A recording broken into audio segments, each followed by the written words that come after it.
मिल जाए, तो वो यस, फिर जब लेट मिल जाए तो उसको पता हो कि जल्दी के बाद वो ज्यादा मोटिवेटेड हो। एग्जैक्टली, बिल्कुल ऐसी है। यू आर और राइट। सर रीइंफोर्सर सेशन में एक ही, मतलब पूरे 60 मिनट के सेशन में एक ही रीइंफोर्सर होगा यूज? नहीं नहीं, हम अगर वो रीइंफोर्स उसका इतना स्ट्रॉन्ग रीइंफोर्सर ही नहीं है तो वो फिर कैसे उसका बिहेवियर इंक्रीज होगा? हम रीइंफोर्समेंट को चेंज करते हैं ना। अगर फॉर एग्जांपल आपको किसी भी time in between the session ये सेंस आ जाती है कि ये रीइंफोर्सर मोटिवेट नहीं कर रहा बच्चे को, तो आप फिर इन बिटवीन द सेशन भी अपना रीइंफोर्सर चेंज कर सकते हैं, या इन बिटवीन द सेशन भी आप रेफरेंस असेसमेंट दोबारा से कर सकते हैं, इनफॉर्मल या फॉर्मल। सर जी, सर एक स्टार्ट में आपने एक चीज बताई थी, प्रेफर्ड आइटम और रीइंफोर्सर में आपने डिफरेंस भी बताया था ना, तो ये फिर उसका वो फिर स्ट्रॉन्ग रीइंफोर्सर नहीं होगा ना, इसलिए फिर हमें दोबारा असेसमेंट करके देखना पड़ेगा।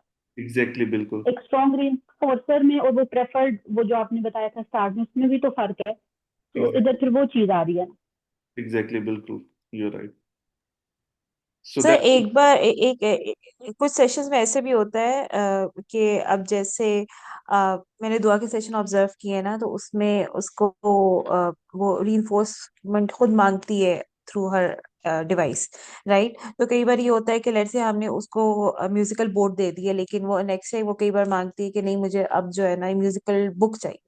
ठीक है, लेकिन उस वक्त let's say musical book available नहीं है, तो हम उसको वो नहीं देते और हम उससे कहते हैं कि अच्छा वो तो नहीं है, तो यू कैन हैव दिस। तो उसके बाद उसको हमें एक दो चॉइसेस देनी चाहिए कि ये तो नहीं है तो म्यूजिकल ये ले लो, या टॉय ले लो, या डॉग ले लो, यस। और उसमें से वो चूज करे। क्योंकि अगर वो नहीं अवेलेबल है, हम कहते हैं कि नहीं अवेलेबल है बेटा, अवेलेबल तो ये बोट ही है, तो यही मिलेगी, तो इससे भी तो उसका जो है फिर इसका मतलब ये चाहिए उसको वो बुक थी लेकिन मिल उसको बोट रही है, क्योंकि वो दूसरे रीइंफोर्समेंट सारी अवेलेबल तो नहीं हो सकती एट अ टाइम, तो एग्जैक्टली। उससे भी तो उसकी मोटिवेशन इफेक्ट होगी। मोटिवेशन अफेक्ट, जब हम, इसीलिए तो हम दोबारा चेक कर रहे हैं ना कि अगर फॉर एग्जांपल स्टोरी बुक नहीं है तो कोई और चीज आप चूज कर लो, चॉइसेस हम दे रहे हैं, तो हो सकता है कि तो उसको उतनी यानी कि, उतनी मोटिवेशन जितनी बुक के लिए उसको थी तो उतनी किसी और चीज के लिए ना हो। मोटिवेशन तो वेरी कर सकती है। और सर क्या ये, और ये इससे मेरे एक और क्वेश्चन आता है, क्या बच्चे को चॉइस देना in reinforcement is a good decision और not? Yes, it's a good, क्योंकि जब तक कि वो खुद बच्चा चूज करके नहीं बताएगा हमें पता ही नहीं चलेगा उसको, बच्चे को चाहिए क्या चीज ना, और इन फोर्स इनमें से क्या चीज कर रही है। सही है। हम चॉइस ठीक है। देंगे। ओके। अब एक एक थेरेपिस्ट थे, वो रिक्वेस्टिंग के स्किल करवा रहे थे मैन के ना, तो मैन के स्किल करवा रहे तो वो बच्चे ने ना, उसको वो रीइंफोर्समेंट दे रहे, उस एक रीइंफोर्सर दिखा के पूछ रहे what do you want, what do you want. तो मैंने कहा इसको आप जरा ये जो रीइंफोर्सर दिखा के इसको आप कह रहे हैं कि व्हाट डू यू वांट, तो ये इसको दें जरा, प्रोवाइड वैसे ही कर देना, क्या ये लेता है? तो वो थेरेपिस्ट ने उस बच्चे को दिया वो रीइंफोर्समेंट, तो वो ले ही ना। मैंने कहा आप कैसे फिर ये टास्क जो है इस स्टिमुलस के साथ करवा सकते हैं जिससे वो रीइंफोर्स ही नहीं है, उसको लेने के लिए एग्री नहीं हो रहा। ठीक है, तो इसलिए रीइंफोर्सर की चॉइस देना जरूरी है कि हम देखें कि बच्चे को एक्चुअली चाहिए क्या। जो चीज वो चूज करता है दैट मीन्स कि वो उसके लिए उसको मोटिवेशन है उस चीज की लेने की। ठीक है, तो उसको एज अ फिर हम रीइंफोर्सर यूज कर सकते हैं। इसलिए चॉइस हमें देना जरूरी है। अगर हम अपनी पसंद से कोई भी रीइंफोर्सर चूज करेंगे तो जरूरी नहीं है कि वो बच्चे को मोटिवेट करे या बच्चा उस चीज को लेना चाहे। ठीक है।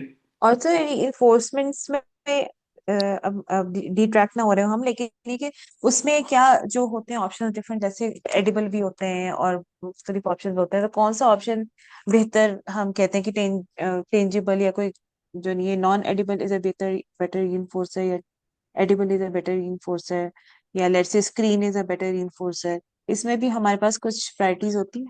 वेरी गुड क्वेश्चन, बहुत अच्छा क्वेश्चन आपने पूछा है। अब जब जो एडिबल रीइंफोर्सर्स होते हैं ना, इनको हम बेसिकली कहते हैं कि यार ये अनकंडीशनड रीइंफोर्सर्स होते हैं, और ये सबसे ज्यादा स्ट्रॉन्गेस्ट रीइंफोर्सर्स होते हैं, एडिबल। ठीक है। तो इन अ सेंस उसमें कि और एक कैटेगरी होती है नॉन एडिबल की, जो कि प्ले एक्टिविटीज होगी, टॉयज हो गए और इस तरह की चीजें होंगी, ये नॉन एडिबल हो गई। फिर सोशल रीइंफोर्सर्स आ जाते हैं। तो ये वैरी करते हैं।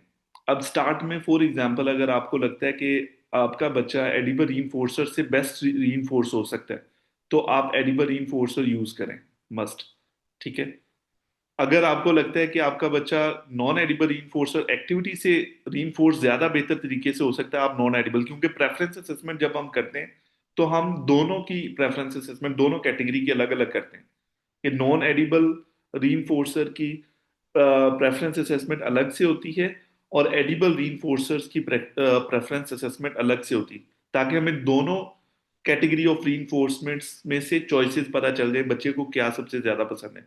अगर एडिबल में सबसे ज्यादा क्या पसंद है और नॉन एडिबल में सबसे ज्यादा क्या पसंद है। ठीक है। तो इन इन सम केसेस मैंने ये देखा है कि एडिबल रीइंफोर्सर्स बहुत अच्छा वर्क करते हैं मेंडिंग टास्क में। बच्चे की जब हम मेंड के ऊपर वर्क कर रहे होते हैं, रिक्वेस्टिंग स्किल्स के ऊपर, उसमें काफी अच्छा वर्क कर लेते हैं। तो नॉन एडिबल रीइंफोर्सर्स उसके बाद आते हैं। ठीक है। फिर उसके बाद आपने नॉन एडिबल रीइंफोर्सर से भी आपने शिफ्ट करना होता है सोशल रीइंफोर्सर्स के ऊपर, जो एक नेचुरलिस्टिक उसमें कंसीडर किए जाते हैं ना। Good job, very nice, you did it, बहुत अच्छा, आपने बहुत अच्छे से कर लिया, ठीक है, so you followed my instruction. तो इस तरह की सोशल रीइंफोर्सर्स भी हम यूज करते हैं फेडिंग के लिए, कि एडिबल से नॉन एडिबल पे, नॉन एडिबल से शिफ्ट कर दिया सोशल रीइंफोर्सर्स के ऊपर। Getting my point. सो आपने जब कोई भी स्किल सिखाना है तो कोशिश करनी है कि जो स्ट्रॉन्गेस्ट रीइंफोर्सर है, इवन तो वो एडिबल है, हाँ, अगर वो बच्चे के लिए सेफ है, आपको लगता है, तो यू कैन यूज इट। ठीक है, अदरवाइज और आप। सर हम क्या सोशल को कंबाइन कर सकते हैं एडिबल और नॉन एडिबल के यस, साथ? We can do, we can do. क्योंकि एज अ बिहेवियर एनालिस्ट हमने, क्योंकि सोशल रीइंफोर्सर डायरेक्टली वर्क नहीं कर रहे होते इनिशियली, कि अगर आपको गुड जॉब, गुड जॉब बच्चे को समझ ही नहीं इसका मतलब क्या है। ठीक है। तो आप कंबाइन भी कर सकते हैं। अमूमन हम लोग जब कंडीशन करते हैं किसी भी रीइंफोर्सर को, क्योंकि हम रीइंफोर्सर बनाते भी हैं ना कोई किसी चीज को। अब ये अगर हमने सोशल जी रीइंफोर्सर्स बनाने हैं तो हम कंडीशनिंग करते हैं बिल्कुल। कि गुड जॉब के साथ हम बिल्कुल। फूड को कंडीशन कर लें। हम्म। गुड जॉब के साथ हम जो है ये किसी टॉय को, फेवरेट टॉय को कंडीशन कर लें। जिससे क्या होता है कि गुड जॉब भी एक हम्म। एक वैल्यूएबल रीइंफोर्सर बन जाता है। तो हम हम्म। जब रीइंफोर्सर बना रहे होते हैं नए बच्चे की, अगर वैरायटी ऑफ रीइंफोर्समेंट्स नहीं है, अब जैसे फूड को हम नॉन एडिबल के साथ भी कंडीशन कर रहे होते हैं ना, सो इसी तरह से हम कंबाइन कर सकते हैं दो रीइंफोर्सर को एक साथ। ठीक है। ताकि नए ओके। रीइंफोर्सर्स बने बच्चे के। सही। Thank you sir. You welcome, and thank you so much for asking the question. Okay ji. ज्यादा ही सर टाइम निकल जाता है क्वेश्चन आंसर्स में बस। नहीं, आपने अच्छा किया है। ये वो पॉइंट्स होते हैं जो क्वेश्चन करने से क्लियर होते हैं ना, नहीं तो ये कंफ्यूजन रहती हैं हमेशा। आपने बहुत अच्छा किया पूछ के। जी मिस गालिया, पूछें। अच्छा सर, मैंने समटाइम सेशंस में ये भी नोट किया है और इनफैक्ट हमजा के साथ भी, कि रीइंफोर्सर सिर्फ टास्क करवाने के लिए दिया जाता है ताकि बच्चा टास्क परफॉर्म करे, लेकिन समटाइम्स बच्चा इसके बावजूद टास्क परफॉर्म करके भी बिहेवियर शो करता है, एग्जॉस्ट हो जाता है समटाइम्स, या तो वो फिर उससे रीइंफोर्सर से बिहेवियर किस तरह वो होगा? हमने तो ये पढ़ा था ना कि रीइंफोर्समेंट से जो है बिहेवियर इंक्रीज होने के चांसेस होते हैं। तो बच्चा तो टास्क परफॉर्म कर रहा है ना, उसके बावजूद भी समटाइम एग्जॉस्ट होकर बच्चे बिहेवियर शो करते हैं, टास्क भी कर लेते हैं लेकिन बिहेवियर भी आ रहा होता है। हम्म, वो बिहेवियरल इश्यूज तो इस अलग सूरत में होते हैं। फिर जो जी। रीइंफोर्समेंट का फंक्शन सिर्फ स्किल को इंक्रीज करना है या किसी भी बिहेवियर को इंक्रीज करना है ना, तो जो हम रीइंफोर्समेंट दे रहे होते हैं हम स्किल लर्निंग के लिए दे रहे होते हैं। लेकिन ये बैरियर्स होते हैं, इनको हम बैरियर्स कहते हैं, जो प्रॉब्लम बिहेवियर्स आते हैं ना बीच में। अब वो बैरियर्स किसी भी वजह ओके। से, किसी भी वेरिएबल की वजह से आ सकते हैं। चाहे वो कोई अटेंशन है, चाहे वो एस्केप है, चाहे वो सेंसरी है, कोई भी है वेरिएबल। ठीक है। तो हमने स्पेसिफिकली, अगर बिहेवियर कोई भी आ रहा है ड्यूरिंग द टास्क, तो हम उसका एबीसी डेटा कलेक्ट करते हैं, ताकि हमें पता चल सके क्यों है, और उन बैरियर्स को रिमूव करते हैं। उसका रीइंफोर्समेंट के साथ कोई लेना देना नहीं है। रीइंफोर्समेंट का लेना सिर्फ, हम अगर ओके। स्किल परफॉर्म होता है, बच्चा रिस्पॉन्स देता है, तो फिर रीइंफोर्समेंट देते हैं, अदरवाइज नहीं देते। तो हो सकता है कि कोई और ऐसा वेरिएबल हो जो बच्चे के बिहेवियर्स को ट्रिगर कर रहा हो ना उस टाइम पे। ओके। सर लेकिन देखें, अगर वो कोई टास्क कर रहा है लेकिन उसके साथ अब उसको स्केप चाहिए और वो रोना धोने लग गया है, ठीक है, लेकिन उसने टास्क कर लिया स्टिल, ठीक है, लेकिन हम मैं भी उस यही वक्त कह तो रही उसको रीइंफोर्स नहीं करेंगे ना, क्योंकि उस वक्त तो रीइंफोर्स किया तो उसको पता लग गया मेरे रोने धोने से शायद मुझे मिला है, तो उस वक्त हम हूँ, वो उससे उसका कोई वो इजी स्केप टास्क फिर करा तब के, सेकंड कर देगा ना। या हम उसको कोई इजी टास्क करा के, या हम उसका कोई थोड़ा सा वेटिंग करा के, या कोई इस तरह से किसी काम अपना ही करा के थोड़ा बहुत, फिर हम उसको रीइंफोर्स करेंगे। इस केस में वैसे क्या आपके ख्याल में आइडियल अप्रोच होनी चाहिए, कि उसने टास्क भी कर क्योंकि लिया है लेकिन सर, अब वो रो भी रहा है क्योंकि उसको एस्केप भी चाहिए। हम्म। और वो इससे सर इन्फोर्समेंट से वो स्ट्रेथन भी हो सकती है ना ये चीज उसकी, जो कि नहीं करनी हमें। स्किल तो इम्प्रूव हो जाएगा, लेकिन साथ ही वो जैसे रूदने का स्केप भी आ रहा है, तो फिर। तो अगर बिहेवियर आता है स्किल रिस्पॉन्स के साथ तो हम उस टाइम पे रीइंफोर्समेंट नहीं देते। मिस अरूज की बात बिल्कुल ठीक है। हम्म। हम रीइंफोर्समेंट को डिले कर देते हैं या उसको हम डिस्ट्रैक्ट करते हैं किसी और एक्टिविटी में, और फिर उस पे हम रीइंफोर्समेंट, जब वो काम हो जाता है बच्चा, फिर हम उसको रीइंफोर्समेंट प्रोवाइड करते हैं। You are right, exactly. तो escape आ सकता है। सर यहाँ पे मैं एक चीज़ ऐड करना चाहूँगी। कई दफ़ा ऐसे भी होता है कि यूजुअली बच्चों का जो बिहेवियर आता है कोई टास्क करने के बाद, वो जैसे वो बच्चे होते हैं ना, एग्जॉस्ट हो गए हैं, या उनको वो चीज़ अब मज़ीद नहीं करनी। कई दफ़ा ऐसे भी होता है कोई स्किल एक्वायर हो गई है और आप उसके ट्रायल्स को, क्योंकि just because you have to fill the data sheet and all, तो आप उसे रिपीटेडली करवाते हो, तो तब भी बच्चे में टेंट्रम्स आते हैं। तो क्या वो भी एक रीज़न बन सकती है यहाँ पे? यस। और उस सिनेरियो में क्या करना चाहिए कि बजाय इसके कि हम उसे एक और एक्टिविटी करवा के ओवरवेलम करें कि उसका टेंट्रम जो उनसे है वो मजीद बिगड़ के मेल्टडाउन की तरफ चला जाए, तो बेहतर नहीं है कि वहीं पे उसको स्टॉप करके और री कर दिया जाए, ताकि if he is going to get the re, तो शायद he will feel more happy और मोर एनर्जेटिक। अच्छा, ये चीज भी डिपेंड करती है इस चीज के ऊपर, सिचुएशन पे ना, कि क्या सिचुएशंस हैं। पॉइंट आपका ठीक है। अगर वो ओवरवेल्म हो रहा है किसी रिपीटिशंस की वजह से। अच्छा, स्केप बेसिकली, यहाँ पे स्केप की बात की है ना अभी मिस एलिना ने। स्केप जो है वो क्यों आती है, दो चीज़ों की वजह से। एक तो बच्चे को टास्क पसंद नहीं है, वो जो एक्टिविटी है वो पसंद नहीं है, या उससे बोर हो गया है बच्चा, या उसको मुश्किल लगती है। ठीक है। अगर रिपीटिशन की वजह से आ रही, तो इसलिए मैंने कहा कि सेशन हमेशा इंगेजिंग होना चाहिए। इंगेजिंग का मतलब ये है कि आप उसको रीइंफोर्स इस तरह से करो कि आपका टास्क जो है आप खुद उसके लिए रीइंफोर्सर बन जाओ ना। फिर अमूमन जो है कम से कम ऐसे स्केप रिलेटेड बिहेवियर्स आते हैं जब थेरेपिस्ट खुद एज अ रीइंफोर्सर, क्योंकि कंडीशन हो जाता है ना थेरेपिस्ट भी, जब बार बार रीइंफोर्समेंट प्रोड्यूस करता है, तो थेरेपिस्ट खुद जो है इन इट सेल्फ रीइंफोर्समेंट बन जाता है। तो जो एक्टिविटी टास्क अभी जो मिस अरूज ने बात की थी कि हम उसको किसी और एक्टिविटी में इंगेज करें, उस टाइम पे उनकी सेंस इस बात की थी कि वो एस्केप बिहेवियर को रीइंफोर्स नहीं करना चाह रही ना। इसलिए हम रीइंफोर्समेंट को, जब एस्केप बिहेवियर्स आते हैं तो हम हमेशा रीइंफोर्समेंट डिले कर देते हैं। ठीक है। फौरन से हम रीइंफोर्समेंट नहीं प्रोवाइड करते, और हम उसको एस्केप दे भी नहीं सकते।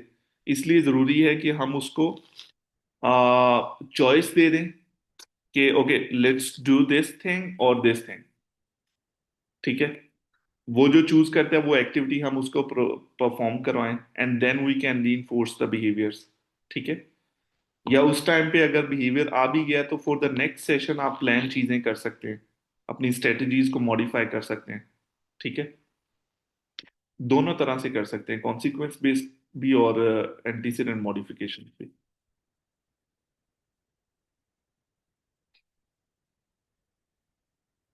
ठीक है।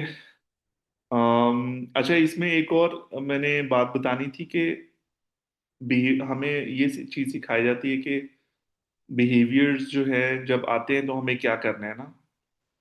तो समटाइम हम खुद से थेरेपिस्ट को, जब आपने ट्रेन करना है ना as a behaviour analyst, because आप लोगों ने एज अ सुपरवाइजर वर्क करना है, तो आपने थेरेपिस्ट को हरगिज भी खुद से, इवन तो थेरेपिस्ट को पता है कि the behaviour is happening because of the escape, लेकिन वो उस टाइम पे उसकी एस्केप को ब्लॉक नहीं कर सकता या खुद से कोई इंटरवेंशन अप्लाई नहीं कर सकता इन दैट सिचुएशन या in in that session, until unless वो बिहेवियर एनालिस्ट के साथ बात करे, डिस्कशन करे, डेटा गैदर करे और कंफर्म करे कि वाकई वो एस्केप है या नहीं है। तो ऑन द स्पॉट भी हम अपनी अगर स्ट्रेटजीज को चेंज करते हैं या बिहेवियर थेरेपिस्ट मॉडिफाई करते हैं स्ट्रेटजीज को या अप्लाई करते हैं, तो वो भी is not a correct approach. ये भी आपने अपने बिहेवियर थेरेपिस्ट को गाइड करना होता है, ठीक है? क्योंकि हो सकता है कि हम कोई अगर वो एस्केप ना हो तो कोई और चीज़ हो तो हम उसको उसके बैड बिहेवियर्स को रीइंफोर्स कर दें, ठीक है? तो इसलिए हमेशा इंटरवेंशन प्लान्ड होनी चाहिए, सुपरवाइजर के साथ डिस्कस करके आपने यही ट्रेन करना है थेरेपिस्ट को कि सुपरवाइजर के साथ डिस्कस्ड होनी चाहिए और डेटा बेस्ड होनी चाहिए, ठीक है, जो भी इंटरवेंशन हमने अप्लाई करनी। क्योंकि हम अमूमन जब आपको याद हो कि फंक्शनल एनालिसिस भी पढ़ रहे थे ना, तो उसमें भी हमने पढ़ा था कि हम उस टाइम पे अगर एस्केप रिलेटेड बिहेवियर है तो उस टाइम पे फंक्शनल एनालिसिस के टाइम पे आप एस्केप दे देते हो, ठीक है? तो उस टाइम पे भी तो हमने बिहेवियर को चेक किया करने के लिए रीइंफोर्स कर दिया बैड बिहेवियर को, ठीक है? But the focus should be on के एग्जैक्ट वही फंक्शन के लिए हम इंटरवेंशन प्लान करें जिसकी वजह से बिहेवियर्स आ रहे हैं। Getting my point? ठीक है। So on the sir spot. यहाँ हम डिस्क्रिमिनेट कैसे कर सकते हैं कि एक बच्चा है वो इज़ नॉन वर्बल, वो कैसे डिफाइन कर सकते हैं कि ये मुझे एस्केप चाहिए या I need a time out और आई नीड अ ब्रेक। हमें जो चीज़ हमारे लिए एस्केप हो सकती है वो हो सकता है बच्चे के लिए ब्रेक हो। जैसे हम भी काम कर करके थक जाते हैं हाँ एंड वही वी ना। Just want to shut down. तो उसमें हम डिस्क्रिमिनेशन फिर कैसे करेंगे एज अ ब्रेक, एनालिस्ट या अब ऐसा थेरेपिस्ट? बिल्कुल सही बात है। वो हम उसको एस्केप ही कंसीडर करेंगे उसकी ब्रेक को। अगर वो टायर्ड है तो फिर हम उसका जो हम्म। टास्क टाइम है वो कम कर देंगे, उसके लिए टास्क इजी कर देंगे, उसके लिए ब्रेक्स बढ़ा देंगे। अब जैसे फॉर एग्जांपल 30 मिनट्स के बाद उसे ब्रेक चाहिए ही चाहिए, ठीक है, हम उसको एस्केप ही कंसीडर ठीक है। करेंगे। लेकिन उसका जो 30 मिनट का वर्क टाइम है उसको हम 25 मिनट्स कर देंगे और 25 मिनट्स पे ही उसको खुद ही ब्रेक दे देंगे इंस्टेड ऑफ के वो खुद ब्रेक लेने की कोशिश करे, ठीक है? थर्टी ओके मिनट्स पे ठीक वो है। ब्रेक ले रहा था ना, तो हमने उसका टास्क टाइम कम करके 25 मिनट्स कर दिया और 25 मिनट्स जैसे ही होते हैं उसके बाद we send him for the break. Okay, it's break time, ताकि उसके बिहेवियर्स आए ही ना, ठीक है? ओके, सो अभी चलते हैं वापस अपने टॉपिक के ऊपर। फिक्स्ड तो सर इस तरह से तो कुछ चीजें उस वक्त बिहेवियर थेरेपिस्ट को अपने जो है ऑन द फ्लाई भी चेंज करनी पड़ सकती हैं, राइट? तो फौरन फौरन तो वो एक आईबीए से डिस्कस नहीं कर सकता कि भाई अब मुझे क्या चेंज करना है, कैसे चेंज करना है। तो उस वक्त वो अपने ऑब्जर्वेशन और डेटा की बेसिस पे एक कोई कोई भी जो उसको लगता है बेहतर अप्रोच। इंटरवेंशन या शॉर्ट टर्म इंटरवेंशन या अप्रोच उस वक्त आप कह सकते हैं उसको यूज कर लो, फिर बाद में डिस्कस कर ले। ये तो क्योंकि ऑब्वियसली हर चीज मैकेनिकल तो नहीं हो सकती, इंसानों पे काम कर रहे हैं। हाँ नहीं नहीं, बिल्कुल तो आपकी बात ठीक है इसी बारे में क्या? उसमें। लेकिन हमारे जो एथिक्स है ना, रूल्स, वो यही कहते हैं कि बिहेवियर थेरेपिस्ट खुद से कोई इंटरवेंशन अप्लाई नहीं कर सकता और इंटरनेशनल लेवल पे हो भी ऐसी रहा है। उस टाइम पे सिंपली हम उसको डिस्ट्रैक्ट कर सकते हैं या किसी और एक्टिविटी में एंगेज कर सकते हैं या उसको काम डाउन कर सकते हैं, लेकिन इससे बढ़ के हम कोई इंटरवेंशन अप्लाई नहीं कर सकते, ठीक है?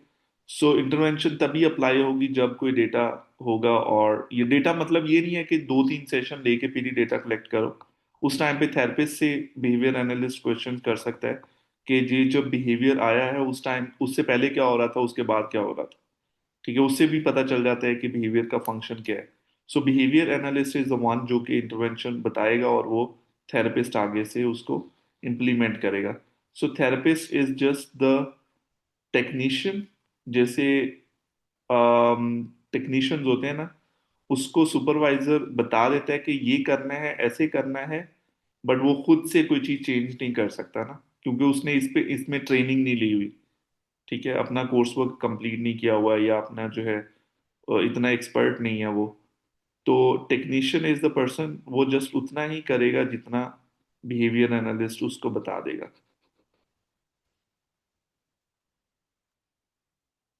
Got my point. In yes Pakistan yes, okay sir. अभी असल में मेरा भी जो इंटरनेशनल लेवल है ना, इंटरनेशनल स्टैंडर्ड्स, उसमें बिहेवियर थेरेपिस्ट हर वो पर्सन है थेरेपी कर सकते हैं जिसके पास हाई स्कूल डिप्लोमा है। मीन्स कि हमारा hmm. Intermediate is equal to the high school diploma in USA. Pakistan में इंटरमीडिएट है, 12 इयर्स की एजुकेशन है, और वहां पे उसको हाई स्कूल कंसीडर करते हैं ना। तो हम्म। दैट्स वाई एक इंटरमीडिएट लेवल का पर्सन जो बिहेवियर थेरेपिस्ट अगर वो बना है तो he can not make decision by himself. और एक बिहेवियर एनालिस्ट वो है जिसके पास 18 इयर्स की एजुकेशन है, और उसने फिर 2 इयर्स आगे अपना कोर्स वर्क भी लिया हुआ है बिहेवियर एनालिसिस का। फिर 1500 आवर्स भी उसने कंप्लीट किए हुए हैं, practice hour under the supervision of another behaviour analyst. फिर जाके वो बिहेवियर एनालिस्ट बनता है। सो दैट मीन्स कि एक पर्सन जो इंटरमीडिएट लेवल का है वो डिसीजन मेकिंग उतनी नहीं कर सकता जितना एक एक्सपीरियंस या ट्रेन पर्सन कर सकते हैं ना। इसलिए थोड़ी सी बाउंड्रीज हैं ethical. Okay sir. Sir but Pakistan में अभी तक बिहेवियर थेरेपिस्ट ही बिहेवियर एनालिस्ट की ड्यूटी भी कर रहा है वो। यहाँ पे यही हो रहा है फिलहाल, क्योंकि जाहिर है यहाँ पे इतना ज्यादा अभी फोकस नहीं किया जा रहा है इस चीज के ऊपर। एग्जैक्टली। पाकिस्तान में ये है कि वो बिहेवियर थेरेपिस्ट भी जो है वो 18 इयर्स एजुकेशन के साथ है ना। जी। ये भी एक प्रॉब्लम है। जी एमएस सब वो एमएस। हाँ। वो एक अलग डिस्कशन है, उस पर फिर किसी और दिन बात करें। तो फिक्स्ड इंटरवल की बात करते हैं। Casual effects, consistency of performance. Consistency of performance fixed interval में टिपिकल, अच्छा ये हम पीछे तो नहीं आगे गए? नहीं हम ठीक है। फिक्स्ड इंटरवल पे, फिक्स्ड इंटरवल में जो है ना हमेशा ये स्कैलप टाइप आपको अपना स्केड्यूल ऑफ रीइंफोर्समेंट नजर आएगा ग्राफ में। क्योंकि जो फिक्स्ड रेशो था उसमें तो बहुत ज्यादा पोस्ट रीइंफोर्समेंट पॉज आ रही थी ना। अब फिक्स्ड इंटरवल में क्या होता है कि ग्रेजुअली ग्रेजुअल वो हो रहा होता है कि क्या कहते हैं, रिस्पॉन्स रेट हाई हो रहा होता है ग्रेजुअली फिक्स्ड इंटरवल में। पोस्ट सॉरी फिक्स्ड रेशियो में ऐसा था कि पॉज आती थी, वो एक स्टेडी पॉज आती थी, और उसके बाद एकदम से रिस्पॉन्स रेट बढ़ जाता था। लेकिन यहाँ पे आप देखें फिक्स्ड इंटरवल में पॉज आता है, लेकिन जो इंक्रीज है रेशियो में, रिस्पॉन्स रेशियो में, वो ग्रेजुअल है। वो एकदम से स्टेडी नहीं है, वो ग्रेजुअल इंक्रीज है। इसीलिए जो भी ग्राफ बनेगा फिक्स्ड इंटरवल का डेटा का, जो आपने डीटीटी का डेटा लिया होगा परसेंटेज डेटा, वो इस तरह का स्केलप टाइप ग्राफ आपको हमेशा नजर आएगा। ठीक है, क्योंकि इसमें फौरन से स्टेडी इंक्रीज नहीं आता, फौरन से डायरेक्ट ऊपर बिहेवियर नहीं जाता आफ्टर द पॉज, बल्कि ग्रेजुअल इंक्रीज होते हैं रिस्पॉन्स रेट। ठीक है, फिक्स्ड इंटरवल में। फिर उसके बाद वेरिएबल इंटरवल की बात आती है। वेरिएबल में भी स्टेडी रिस्पॉन्स रेट इतना नहीं आता जितना कि वेरिएबल रेशियो में स्टेडी रिस्पॉन्स रेट आता है। ठीक है, आपने देखा है ग्राफ वेरिएबल रेशियो का वो बिल्कुल सीधा ऊपर जाता है, उसमें रिस्पॉन्स रेट हाई रेट्स आ रहे होते हैं, बहुत जल्दी जल्दी क्विकली इंक्रीज हो रहे होते हैं रिस्पॉन्सेज। वेरिएबल इंटरवल में भी स्टेडी रिस्पॉन्सेज होते हैं, बट इतना क्विक चेंज नहीं आता रिस्पॉन्सेज में जितना वेरिएबल रेशियो में क्विक चेंज आ रहा होता है रिस्पॉन्स रेट में। ठीक है, तो यहाँ पे भी वेरिएबल इंटरवल भी स्टेडी रिस्पॉन्सेज देता है। Few if any post reinforcement pauses, इसमें बहुत कम चांसेस होते हैं पोस्ट रीइंफोर्समेंट पॉजेज आएंगी तो। ठीक है, तो बस ये है हमारे 4 रीइंफोर्समेंट स्केड्यूल। इन ग्राफ्स को जहन में रखें जो मैंने आप लोगों को दिखाए हैं। एक ये ग्राफ है, ये फिक्स रेशो का ग्राफ होगा। जहां पे भी आप ये ग्राफ देखें, इस तरह का ग्राफ बन रहा है डेटा का, आप समझ लें कि वो fix ratio reinforcement schedule use करें। जहां पे आपको ये स्टेडी रेट्स ऑफ रिस्पॉन्डिंग और क्विक वेरिएशंस आ रही हैं, तो रिस्पॉन्स बहुत जल्दी से तेजी से ऊपर जा रहे हैं, तो वो वेरिएबल रेशो का ग्राफ होगा। ठीक है, कोई पोस्ट रीइंफोर्समेंट पॉजिटिव नहीं है। इसी तरह से जो फिक्स्ड इंटरवल का ग्राफ होगा वो हमेशा स्कैलप टाइप होगा, एक झूले की तरह। ठीक है, जहां जहां पे रीइंफोर्समेंट मिलेगी, थोड़ा सा पोस्ट रीइंफोर्समेंट पॉज आएगा, लेकिन